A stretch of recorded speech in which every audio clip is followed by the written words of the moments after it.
কোটা সংস্কার আন্দোলনকে কেন্দ্র করে উদ্ভূত পরিস্থিতিতে দেশ ছেড়েছেন শেখ হাসিনা। গণভবনে হাজারো মানুষ ঢুকে পড়েছে। সোমবার বেলা 2:30টার দিকে বঙ্গভবন থেকে একটি সামরিক হেলিকপ্টার শেখ হাসিনাকে নিয়ে যাত্রা করে। এ সময় শেখ হাসিনার সঙ্গে ছিলেন তার ছোট বোন শেখ রেহানা। তারা হেলিকপ্টারে ভারতের পশ্চিমবঙ্গের উদ্দেশ্যে রওনা হয়। পরে সেখান থেকে লন্ডন যাওয়ার কথা রয়েছে।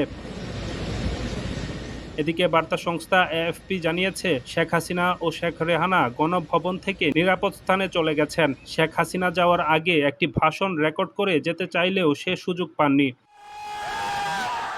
এর আগে তার দেশ ত্যাগের খবর মুহূর্তের মধ্যে ছড়িয়ে পড়লেই আন্দোলনরত জনতা প্রধানমন্ত্রীর বাসভবন গণভবনে প্রবেশ করে।